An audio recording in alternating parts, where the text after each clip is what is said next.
Filosofia e Cotidiano em Pauta, com Jean Gaspar e Henry de Carvalho.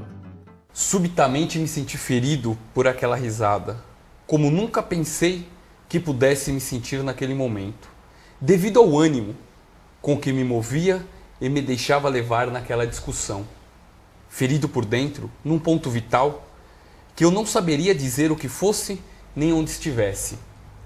De qualquer modo, agora me parecia claro, eu mesmo, não existia na presença daqueles dois. Existindo, em meu lugar, apenas o Gengê, de uma, e o caro Vitângelo, do outro, nos quais eu não podia me sentir vivo. Fora de qualquer imagem com que eu pudesse me representar com vida a mim mesmo, como alguém que existisse, ao menos para mim, e fora de toda imagem de mim, tal como eu me imaginava diante dos outros. Um ponto vital dentro de mim se sentira ferido tão profundamente que perdi a luz dos olhos. Boa noite, eu sou Jean Gaspar e está começando mais um Filosofia no Cotidiano, um programa que discute fatos do cotidiano por meio de reflexões filosóficas. Boa noite, eu sou Henry de Carvalho e esse é o Filosofia no Cotidiano, um programa que busca trazer o diálogo filosófico que há muito deixou de ser praticado, permitindo que as diferentes linhas do pensamento filosófico elevem-se no sentido de buscar resolver conscientemente problemas postos na cotidianidade e em proveito da vida humana.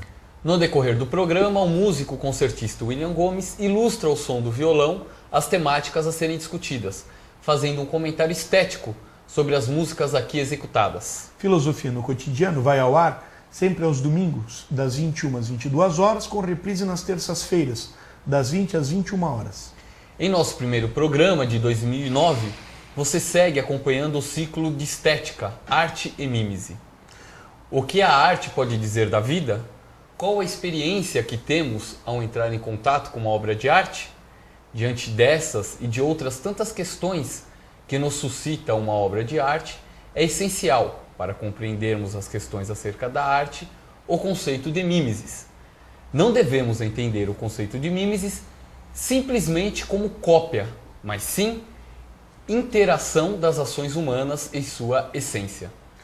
Essa noite, para expor e responder as questões, estará aqui o professor da Unific, Felipe Roner, que atua nas áreas de artes, comunicação, história e letras. É membro do corpo editorial da revista Critério de Arte e Cultura de Santos e dos cadernos de Arte e Cultura de Guarulhos. O problema a ser discutido na noite de hoje será acerca do conceito de mimesis para Platão e Aristóteles. Platão condena a obra de arte que seja naturalista, pois esta é cópia de um mundo imperfeito, já que para Platão o mundo perfeito é o mundo das ideias. A arte naturalista para Platão é a cópia da cópia. É uma imagem distorcida da realidade. E seria condenável porque está diante da verdade do mundo das essências e produz falsas opiniões. Já para Aristóteles, a arte imita as ações humanas. O homem, segundo Aristóteles, é propenso a imitar. Sendo assim, pela arte é possível o homem ter uma experiência diferente da cotidianidade e retornar modificado ao mundo da vida, após experimentar novas possibilidades de mundo por meio da arte. Discutir teoria da arte é relevante na medida em que se busca aqui elevar o espírito a uma condição mais sensível e mais humanizada.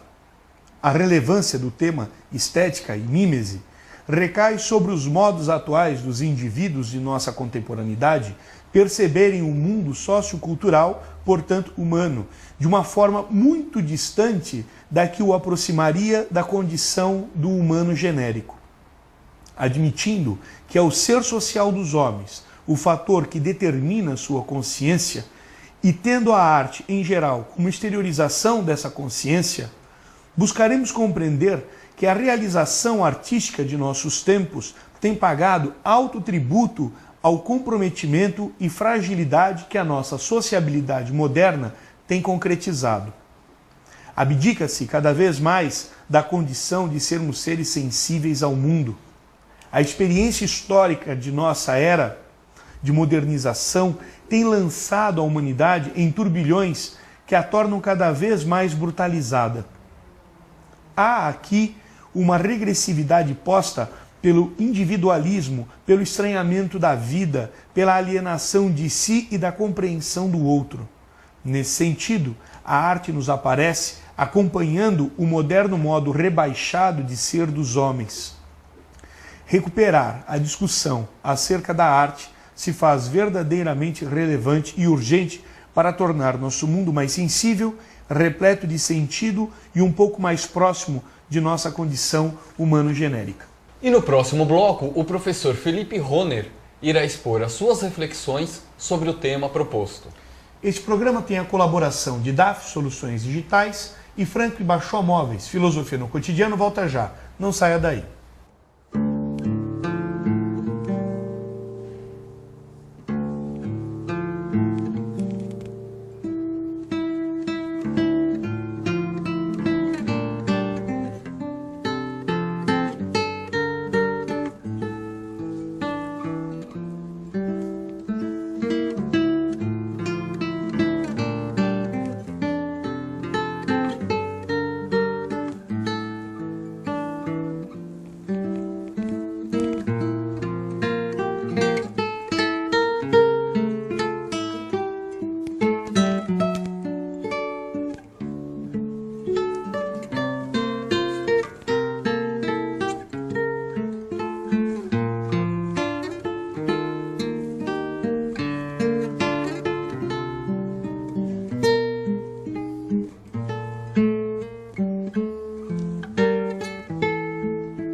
Você está assistindo Filosofia no Cotidiano, com Jean Gaspar e Henry de Carvalho.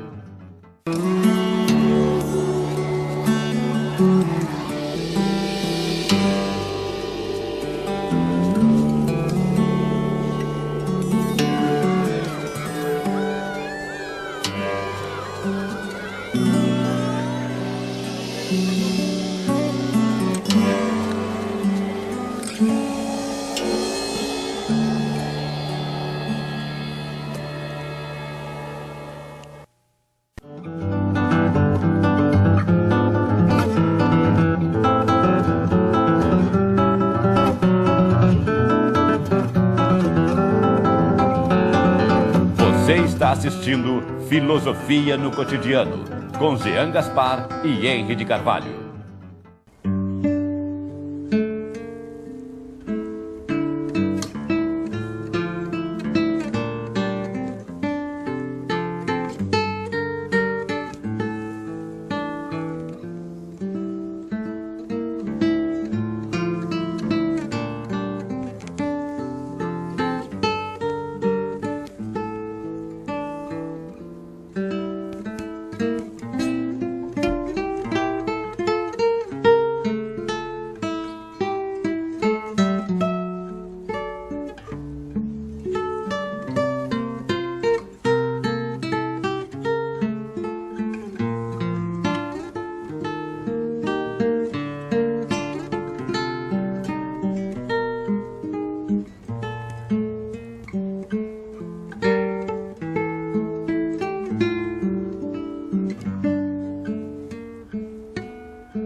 Estamos de volta com Filosofia no Cotidiano.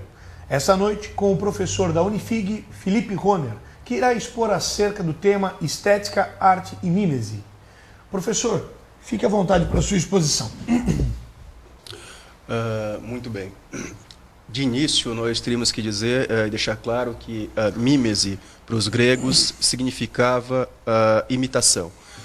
é necessário que a gente faça uma breve explicação sobre a ideia grega de imitação. Para os gregos, imitar não significa copiar. O Jean já colocou isso em questão. Imitar, na verdade, significa um ato criador que está relacionado, inclusive, com as capacidades intelectivas, capacidades de entender o mundo ao seu redor, a natureza ao seu redor, que é muito mais ampla do que nós mesmos, e traduzi-las em formas acabadas. Bom, para Platão, né, mais especificamente em sua República, o que nós vamos ter é uma crítica, uma valoração negativa desse conceito de mímese relacionada às artes, principalmente às belas artes. Né? Platão entendia que o demiurgo, o criador de todas as coisas no mundo, partiu de início de ideias, de conceitos de beleza, conceitos relativos às essências que iriam compor o nosso mundo, para depois compor esse mundo, dar-lhes forma, manifestação. O que acontece? O artista, segundo Platão, que mimetiza esse ato criador, busca, de certa forma, determinadas qualidades morais, que levam em consideração essas essências, para poder produzir uma tradução, de alguma forma, dessas essências. Tradução mimética. O que acontece? Para Platão, o que se dá aí é um ato de cópia da cópia. Quando falamos em beleza, não nos referimos diretamente à beleza de uma pessoa ou de outra especificamente, e Platão deixa isso muito claro. Referimos-nos a conceitos de beleza, conceitos que são metafísicos no sentido de Platão, ou seja, fora do reino físico e, portanto, não deterioráveis, né, nem fadados a erros. No momento em que o artista mimetiza a beleza da natureza, ele está almejando uma beleza de segunda mão. Né? Óbvio está que os filósofos gregos debatem suas questões, discutem e avançam sobre o terreno conquistado por outros. Aristóteles, na poética, vai ter uma concepção completamente diferente da concepção platônica. O que Aristóteles vai colocar é que não é a natureza especificamente que o homem imita, pelo menos não a natureza acabada. Ele vai falar da natureza com duas adjetivações. A natureza naturante e a natureza naturada. O que seria a natureza naturante? É o impulso dinâmico indiviso da vida, do nascimento, a criação e a característica de todos os seres. Né? Vemos a natureza numa cadeira, tanto quanto vemos a natureza numa árvore. Mas não é a cadeira acabada que faz parte da natureza naturante. Para Aristóteles, estaríamos falando aí de natureza naturada, ou seja, a manifestação, o ponto final, na verdade, dessa força indivisa, dessa dinâmica indivisa. Bom, o que acontece? Para Aristóteles, a questão se torna um pouco mais complexa e um pouco mais mundana também. Aristóteles entende que essa natureza é ampla demais para que o homem possa conhecê-la, olhá-la diretamente para ele, e a forma mesma que o artista utiliza para traduzir essa natureza nos serve como experiência possível de entendimento dessas questões mais complexas, mais amplas, que dizem respeito à natureza. A natureza naturante, por exemplo, nós podemos encontrar na tragédia, na tradução da tragédia. A tragédia toma esses impulsos naturais, inclusive impulsos danosos aos seres humanos, e as traduz de forma a que possamos nos relacionar com eles num lugar seguro. Toda a experiência trágica diz respeito a um momento histórico em que o mundo grego estava numa expansão que assambarcava outros povos com uma cultura diferente. A tragédia vai trazer para o grego a possibilidade de entendimento de sua própria cultura e de confronto com outras culturas de um lugar mais, digamos, mais seguro. Né? Confrontamos-nos na tragédia com a experiência de heróis, de deuses, dos mitos gregos, experiências que levam, por fim, em geral, à destruição de si mesmo, e no momento em que isso ocorre, entendemos como se dá essa experiência, sem, no entanto, destruirmos-nos a nós mesmos. Né? Recentemente, eu fui assistir uma peça chamada A Senhora dos Afogados, né? dirigida por Antunes Filho e baseada no texto do Nelson Rodrigues. É interessantíssimo como todos os dramas nessa tragédia, dramas da vida cotidiana, de uma vida burguesa, de uma vida cheia de amarras e tensa em si mesma, extremamente tensa, é traduzida e nos transmitida na forma de uma representação, de uma interpretação em que os personagens criam máscaras para essa sua representação, né? O que nós vemos, na verdade, ali no palco não é, em si, a vida acontecendo, mas essa tradução. Tradução que faz com que, por exemplo, a personagem principal fale com uma voz completamente calculada, fria.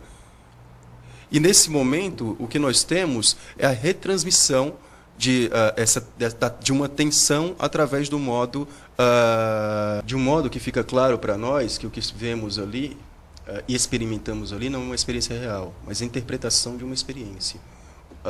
Na medida em que se interpreta, que o ator interpreta, que o dramaturgo interpreta essa experiência, uma experiência que é possível, não necessariamente real, uma experiência possível, ele cria e recria a nossa experiência do mundo cotidiano. Temos acesso a esse mundo cotidiano por um lugar filtrado, de um lugar de observador e daquele que contempla. É interessante entender que esse conceito de mímese como imitação transcendia a própria experiência estética para os gregos. Ele dizia respeito e era usado cotidianamente como imitação que poderia ocorrer em vários âmbitos da vida. Imitamos a ação, os gregos imitavam a ação dos seus pais, que imitavam a ação de outros, da cultura em geral, que muitas vezes tomavam da natureza exemplos que deveriam ser, de algum modo, edificantes e dignificantes. Óbvio está que a natureza nem sempre produz somente exemplos dignificantes e edificantes. Aí ocorre o filtro que é o filtro estético.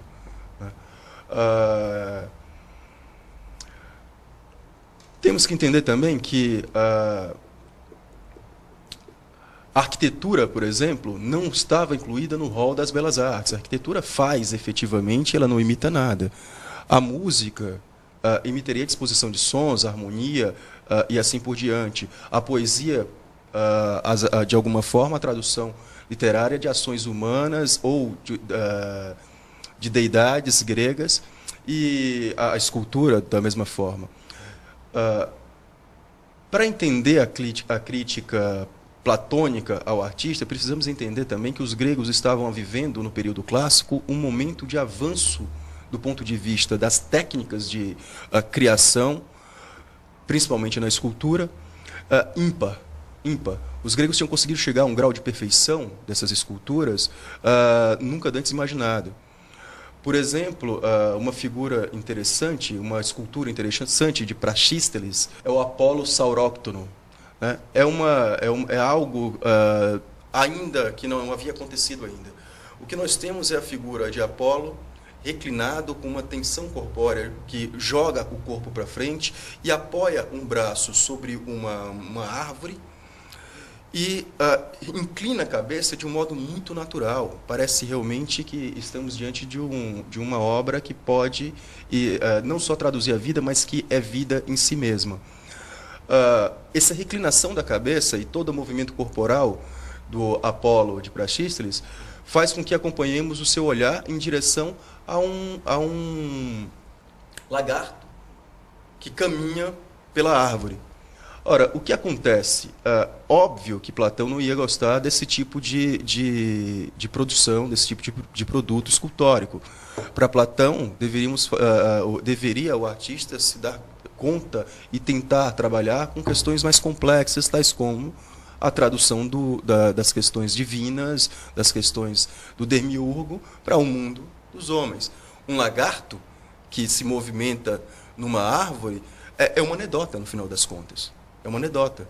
A anedota que, no entanto, para Aristóteles, serve ao mundo dos homens, ao mundo vivido do cotidiano. Na medida em que ele ensina tanto, a escultura ensina tanto algo de uma técnica, de um trabalho, de um labor, quanto daquelas coisas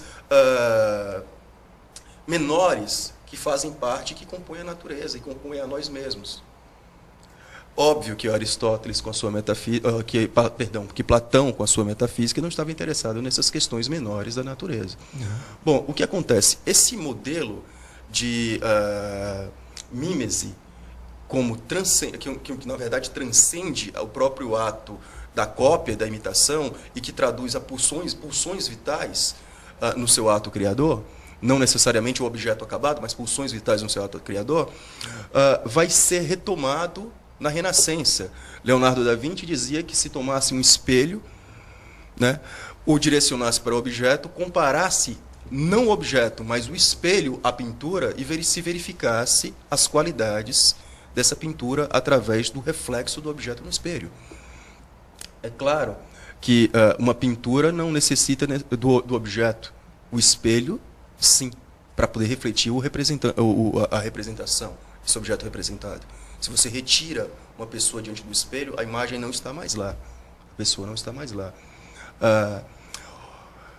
A essa atitude de Platão, do renascentista Leonardo da Vinci, somamos, óbvio, uma série de dados técnicos e de conquistas científicas, típicas do homem da Renascença, do homem que domina a perspectiva como nunca se dominou até então.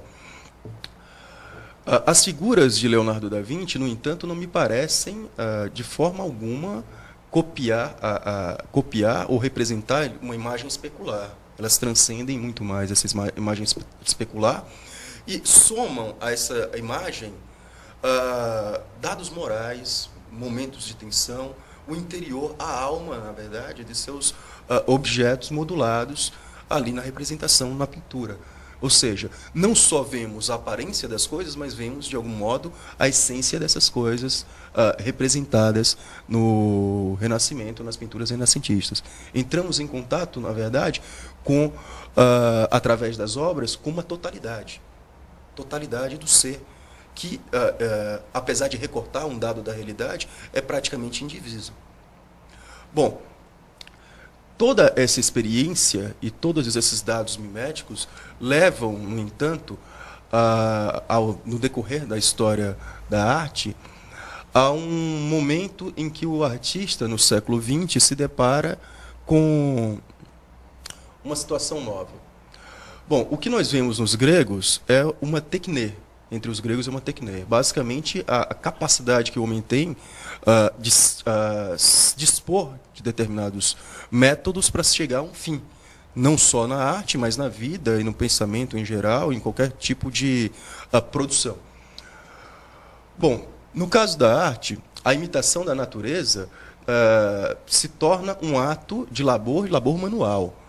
Bom, no século XX, qualquer um deve entender e ficar claro para qualquer um que a industrialização proporcionou um avanço tecnológico tal que nos é dado reproduzir qualquer imagem. A câmera fotográfica o faz de um certo modo, mas industrialmente podemos, inclusive, hoje, criar imagens de homens muito mais fiéis ao modelo real do que os gregos o poderiam no século V a.C., por exemplo. Bom, o que acontece?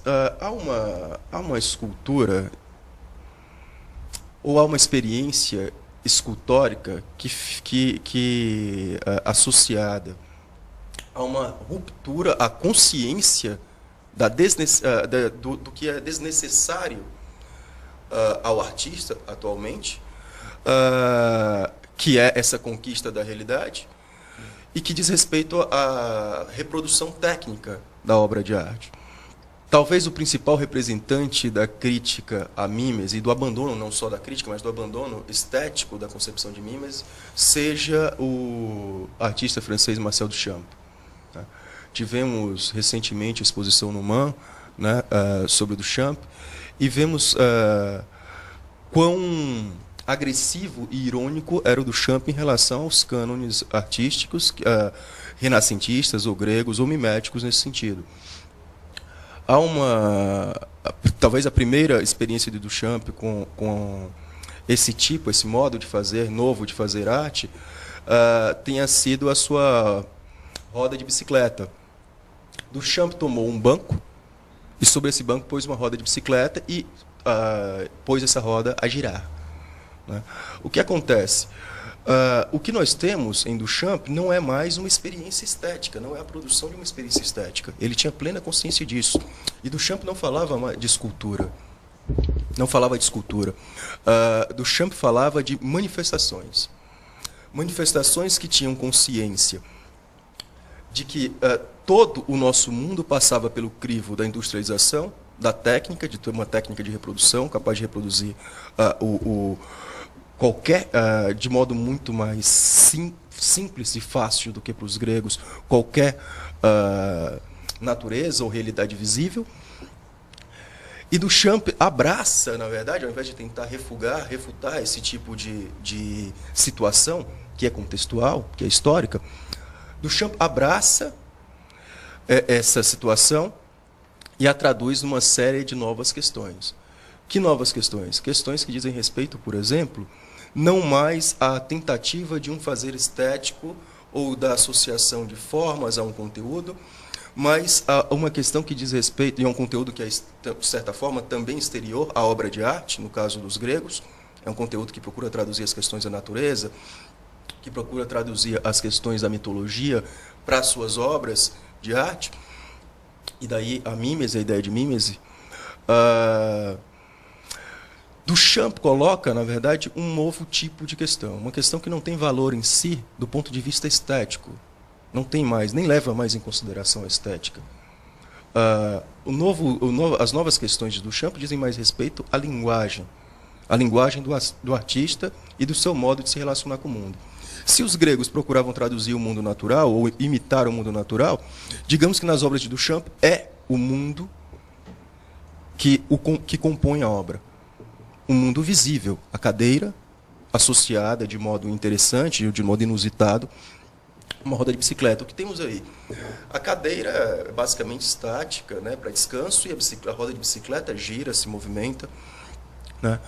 O que temos, na verdade, em Duchamp é uma proposição nova, uma proposição de uma arte que, no final das contas, vai dar na arte conceitual. Conceitos que, ao longo da história da arte, vão avançar de tal modo e tomar o pensamento do artista e o fazer do artista de tal modo que se chegará a um impasse a partir da década de 60, em que as questões da linguagem são mais interessantes e o pensamento e as reflexões do artista são mais interessantes, inclusive, do que a própria manifestação da obra, do que a sua execução.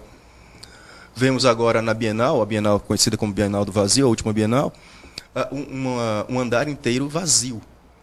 Coloca-se em questão exatamente isso. Até onde esse impasse da obra de arte, na ruptura com a mímese, com a imitação, ou com os cânones estéticos, irá levar a nossa arte, a arte contemporânea. São expostos papéis, documentos das bienais, e esses documentos são expostos como obra de arte. Obra de arte que, na verdade, agora não está mais na obra acabada, necessariamente, mas está em todo o processo de reflexão e em todas as instâncias que interferem nessa obra de arte, na produção dessa obra. É basicamente essa situação que nós temos na contemporaneidade e que transgridem, se é que transgridem simplesmente, que não levam sequer mais em consideração a ideia da mímese. É basicamente essa a questão. Professor, é uma pena termos que ir para o nosso break comercial. Obrigado pela sua exposição. E no próximo bloco continuamos com o professor Felipe Rohner, respondendo algumas questões sobre as ideias expostas por ele nesse segundo bloco. Filosofia no Cotidiano volta já, não saia daí.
Você está assistindo Filosofia no Cotidiano, com Jean Gaspar e Henry de Carvalho.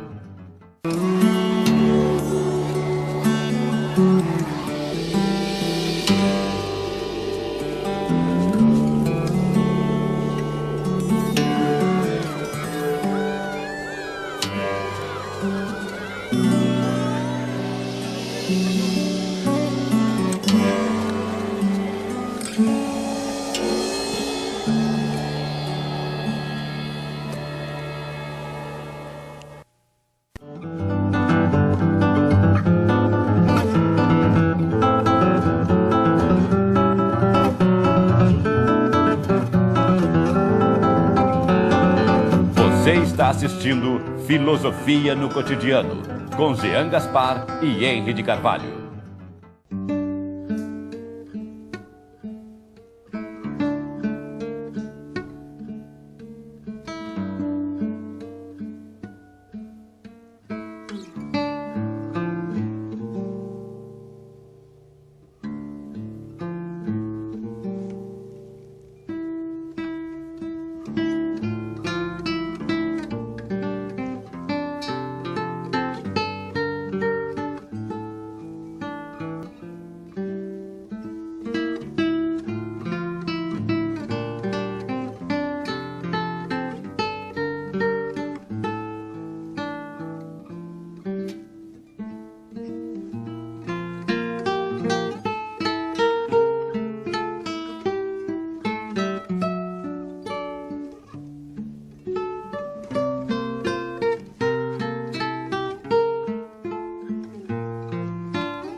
Estamos de volta com Filosofia no Cotidiano.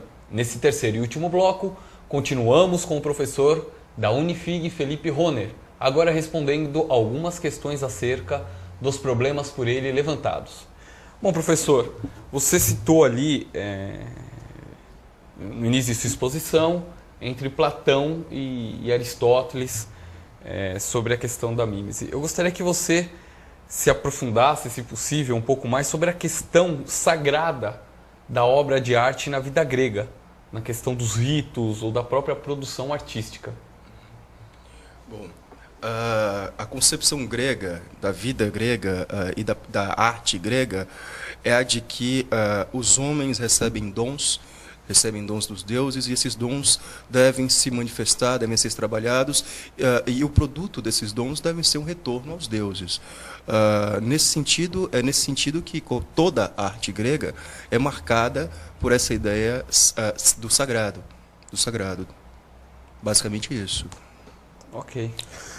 Professor, pegando aqui a questão da tragédia, né, já que estamos falando dos gregos, né, e fazendo aí agora uma retomada com a arte moderna, porque assim, um dos grandes nomes do teatro moderno é o Nelson Rodrigues, no caso do teatro brasileiro. Né? E ele toma para si, além das peças psicológicas, mas a tragédia urbana, né?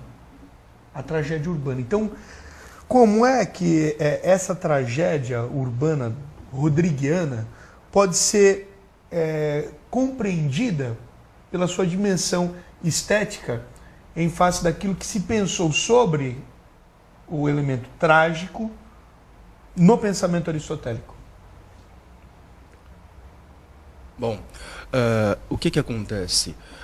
As figuras de Nelson Rodrigues, as personagens de Nelson Rodrigues, são personagens geralmente burgueses ou pequeno-burgueses, e, no final das contas, enredados em uma espécie de atomismo de problemas que só dizem respeito a eles mesmos. Né? São engendrados por eles e dizem respeito a eles mesmos. E, no final das contas, nessa individuação desses problemas, relacionam-se com o mundo urbano, em que todos os problemas dizem respeito a todos, mas todos nós nos relacionamos com eles de modo individual, pessoal e individual. O que faz com que tenhamos uma noção um pouco difusa de política e de comunidade, da noção de comunidade também. A comunidade humana nos grandes centros é uma comunidade forçada ao encontro, ao contato, mas que não efetiva esse contato, ou esse encontro, ou raramente o efetiva, na forma de um bem comum. Então, nesse caso, a gente pode entender que essa imitação da vida que a mimesis supõe, até mesmo pelo conceito de Aristóteles, ela é a imitação das ações humanas, né? Então, por exemplo, você Perfeito. tem lá o perdoa-me por me traíres, né? Quer dizer, é o ato do aborto em si. Quer dizer, não é pelo o simples abortar, mas são as condições humanas, os valores, a ética daquele médico que se submete a fazer o aborto e a menina morre na mão dele, né? É o tio que se apaixona, qualquer tio está sujeito a se apaixonar pela sobrinha, né? Mas é o comprometimento dos laços de família que levam a tragédia a se desenvolver mais ou menos. Quer dizer, o que está sendo posto ali é a imitação da vida nesse sentido ou não? Como é que é isso? Sim, no sentido, inclusive, cultural, de uma cultura que faz parte da natureza humana, né? Uma cultura que não pode ser relegada. Qualquer tio é possível que um tio possa se relacionar, pensar em se relacionar com uma filha, mas moralmente não é cabível. Na nossa estrutura social, não. É claro que na tragédia isso vai gerar uma série de tensões, e tensões que envolvem questões psicológicas, e a ruptura com a moral, com a ideia de moral, gera, obviamente, também o medo, a ideia da punição, do castigo, de um castigo que inclusive se dá pela publicização do ato imoral. E num certo sentido isso não acaba levando a arte aí, por essa lógica mimética, a uma condição universal? Não fez isso Shakespeare, não fez isso a Antígona? Eu diria que é uma condição, Sócrates, né? que é uma condição universal e humana, na verdade, questões que atravessam, que podem se revelar e se dirigir a qualquer um em qualquer lugar do planeta. Né? Óbvio que cada manifestação dessas questões se dá de um modo diferente, mas o fundo, o substrato, é a problemática humana, do humano. Também tem um fato interessante no Beijo no Asfalto, né? do Nelson Rodrigues também, que é que eu vejo ali, consigo enxergar ali uma questão interessante, que ele traz à luz, o Nelson Rodrigues, ele procura trazer à luz a corrupção, né, que está acontecendo no jornalismo brasileiro, né, que é a necessidade do sensacionalismo. Ou seja, eu vejo ali uma questão da mimese, professor, não sei se você também vê assim, que o Nelson Rodrigues retirou ali, porque ele era jornalista, né, vivia ali naquele mundo, que ele retirou daquele mundo do qual ele vivia, a família dele toda. Vivia nesse mundo, ele retirou esse problema que ele via ali, transcreveu em uma obra, né, de arte, e isso retornou para nós, que somos aficionados pelo Nelson Rodrigues, em uma outra releitura, em um novo mundo e uma nova possibilidade. Você veria mais ou menos dessa forma também a obra do Nelson Rodrigues, do artista, da criação em si, quando ele configura, ele tirou do mundo, né, e configurou numa obra e retornou ao mundo, né? Sim, na medida que essa obra retorna ao mundo, ela retorna de um modo a este mundo, e este mundo de um modo completamente diferente. Sim. Diferente, embora reconheçamos determinados dados que nos dizem respeito. Guarulhos é uma cidade que ultimamente está vivendo constantemente o efeito desse sensacionalismo. Ou seja, vemos isso acontecer e muitas vezes não nos damos conta desse acontecimento. O Nelson Rodrigues deixa de alguma forma, ele concretiza, dá concretude na arte a esse acontecer, a esse acontecimento. Portanto, por isso que às vezes sentimos, inclusive, exageros permitidos à obra do Nelson Rodrigues, que são exageros que fazem com que a nossa cegueira cotidiana, a cegueira do olhar para o cotidiano, para a realidade cotidiana, sejam, digamos que, ultrapassados. Estamos tão adormecidos, tão realmente paralisados diante do mundo, não nos reagimos diante desse mundo, que é necessário, inclusive, em alguns momentos, extravagâncias, excessos que ao escritor, dramaturgo, são possíveis. Se utilizam para que são possa demonstrar e abrir uma nova possibilidade de mostrar um novo mundo, né? Que, inclusive, Aristóteles coloca ali na Poética, né, como o poeta seria aquele que falaria como poderia ser o mundo, né? E não somente descreveria o mundo. Fala-se de um mundo possível. Um mundo possível. Um mundo possível. Só seguindo essa linha, aproveitando que o professor colocou a questão da estética, né, e a questão da linguagem para o artista Marcel Duchamp. Então, professor, assim, abandonar a questão estética me soa um pouco estranho, porque um dos papéis da estética é refletir, né, a obra de arte. Principalmente quando, seguindo aí o pensamento do Pareisson, Gadamer, Ricoeur, né, a estética tem que ser essa reflexão constante sobre a obra de arte, sobre o que ela diz do mundo. Não é uma crítica, não é uma releitura, e sim uma reflexão, como um espelho mesmo, né? E a linguagem seria um objeto para eles, tanto para esses três pensadores que eu citei, um objeto de interpretação, que faz parte, que está ali no momento de configurar a obra e de retornar ao mundo. Né? Então, e você coloca que para o Michel Duchamp a linguagem estaria acima, você estaria sob a estética.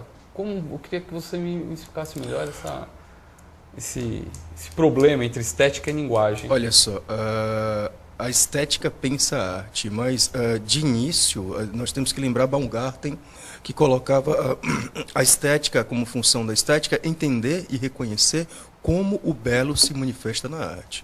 É nesse sentido que eu falei do abandono da estética. Não da estética enquanto reflexão sobre a arte. Essa estética nunca vai morrer, apesar do Marcel Duchamp não a levar mais em consideração. Certo. O que acontece é que a questão da beleza, do ponto de vista estético, na obra de arte, já não diz mais respeito ao artista. E falei para vocês, e falei aqui, no Filosofia do Cotidiano, sobre a questão sagrada, a sacralização, que diz respeito à produção das obras de arte gregas. Ora, o que acontece? Tratam as obras de arte do mundo dos homens e do mundo possível desse mundo dos deuses também. Eles recebem um dom e esse dom deve retornar ao mundo.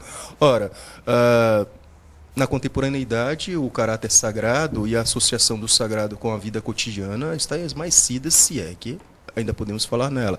Pelo menos para artistas como Marcel Duchamp, o sagrado deixou de existir. O sagrado que podemos associar, inclusive, à atividade de contemplação que foi largamente estudada pela estética.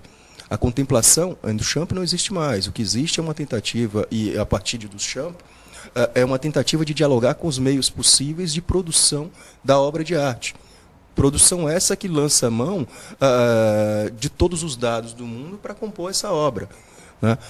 Não mais se refere ao mundo, ela introjeta esse mundo, introjeta de uma determinada maneira e traduzindo todos esses dados culturais num mundo diferente, que é o mundo do artista. É o mundo ímpar do artista. Um mundo ímpar, mas que, de certa forma, também traz para dentro de si a vulgaridade do mundo contemporâneo. Vulgaridade que é dada, inclusive, pela televisão, pelas mídias modernas, pela reprodução ad infinito da imagem. Né? O Duchamp e a pop art, por exemplo, que se inspirou, inclusive, nas experiências duchampianas, tem plena consciência disso.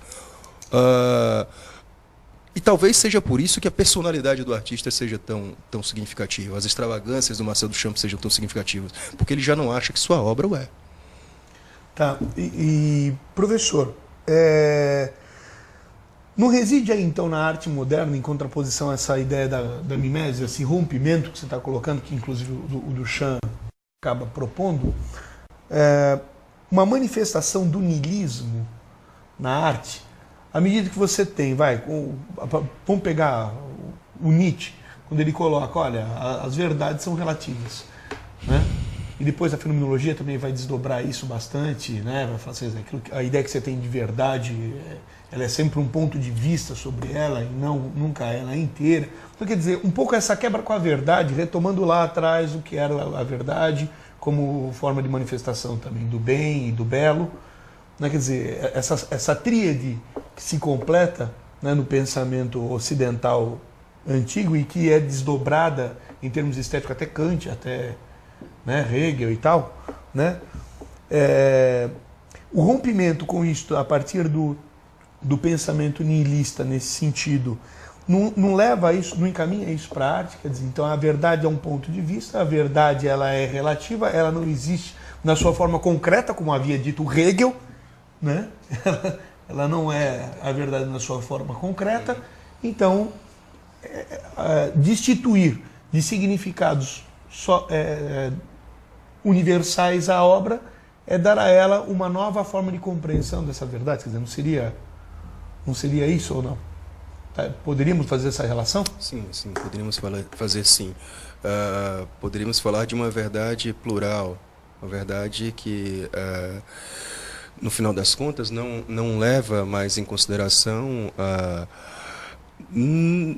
valores como bem e mal, por exemplo, né?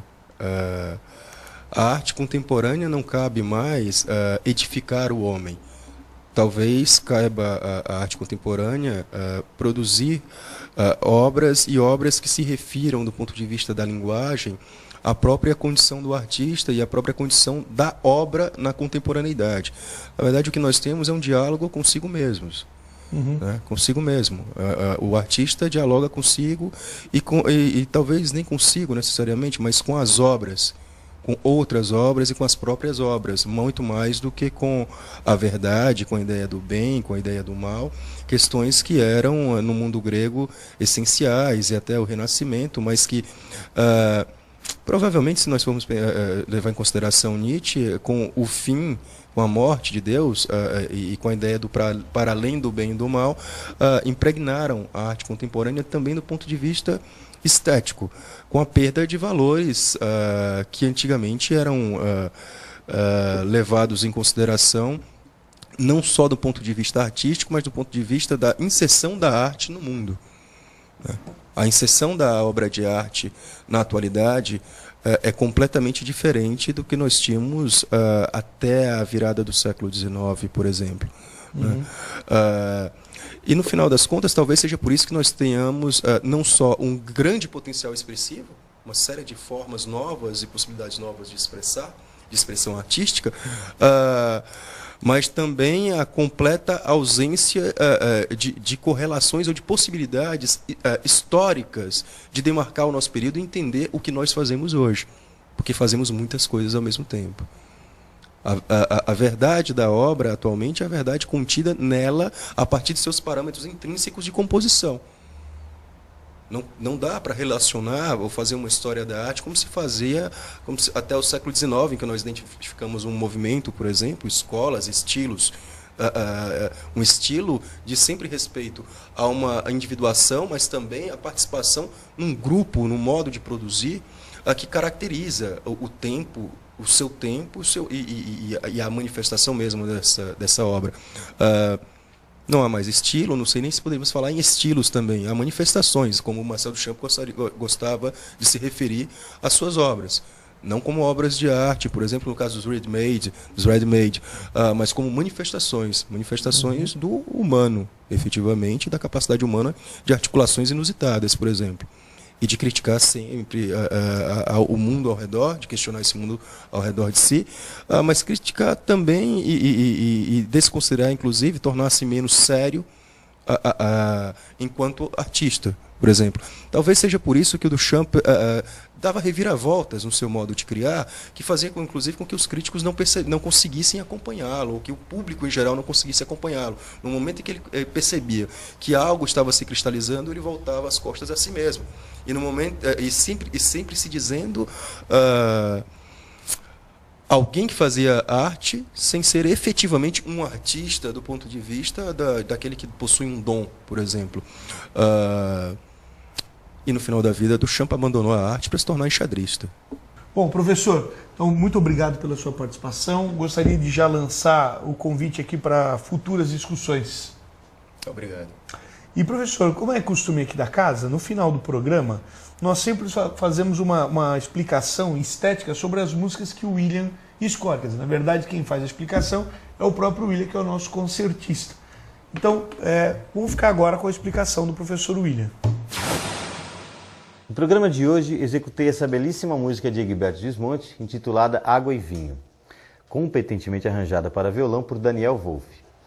Egberto Gismonti é um compositor respeitado no mundo todo. Brasileiro, filho de pai árabe e mãe italiana, Gismonti estudou piano para agradar o pai e violão à mãe. Hoje é um mestre nos dois instrumentos, além de compositor, arranjador, intérprete, etc. Tem uma vasta obra para diversas formações instrumentais, gravadas nos seus mais ou menos 60 discos, se não me engano. Chegou a gravar algumas músicas com letra, inclusive essa que tive o prazer de tocar hoje para vocês, que é uma parceria com o Geraldo Carneiro, seu parceiro constante nessa fase de música cantada. Mas seu maior destaque é mesmo para a música instrumental. Egberto deixou muito tempo de fazer música com letra, o que é uma tristeza para os admiradores dessa fase dele. Porém, já li em algum lugar que ele realmente não ficou satisfeito com o resultado desses trabalhos com letra, né, e decidiu optar somente pela música instrumental. Inclusive, esse arranjo do Daniel Wolff é mais fiel à versão instrumental dessa música, que é uma das minhas preferidas em meu repertório. Esteticamente, essa peça tem um caráter bem romântico, já que sua interpretação deve ser feita com alma, uma característica bem comum nas interpretações de Egberto, e que ele faz questão de escrever na partitura exatamente com essas palavras, com alma. Um dos artifícios do romantismo, que era a utilização do rubato, que consiste em acelerar e desacelerar em seguida uma frase musical, né? Técnica essa que utilizei nessa interpretação.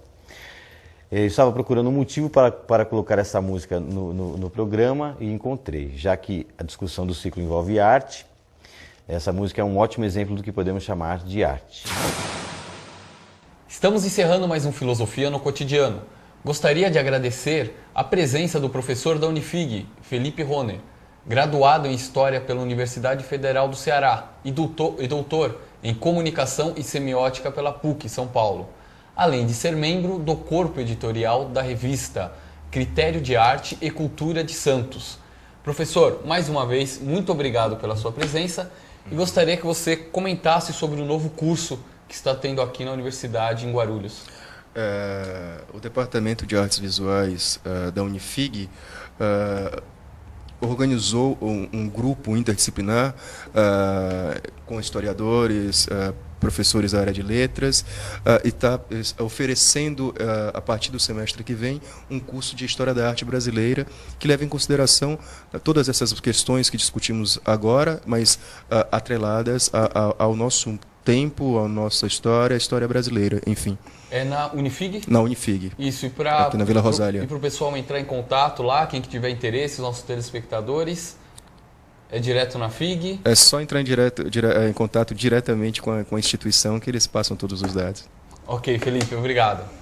Bom, gostaria de agradecer também aos telespectadores que nos acompanham pela TV Cantareira. Visite o nosso site www.filosofianocotidiano.com.br e envie sugestões, críticas e perguntas para o nosso e-mail produção@filosofianocotidiano.com.br.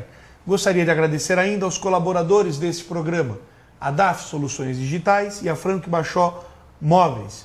Gostaria de pedir para que todos, nesse ano de 2009, tomasse cuidado, tivesse atenção às questões políticas da cidade. É um ano de mudança, temos uma nova administração, ainda que seja da continuidade do PT, mas gostaria de desejar boa sorte ao prefeito e que a população fique de olho aí nos candidatos e passe a participar mais, porque a representatividade não passa de uma árvore pintada na parede. É preciso participação efetiva da população e do cidadão para que aí sim a transformação da sociedade aconteça de fato. Enquanto for meramente representativo, isso não vai significar nada. Então preste atenção nesse ano de 2009 aí. Como bem lembrado pelo Henry, também gostaria de desejar um bom governo ao prefeito eleito, que deu posse agora no dia 1º, Sebastião Almeida.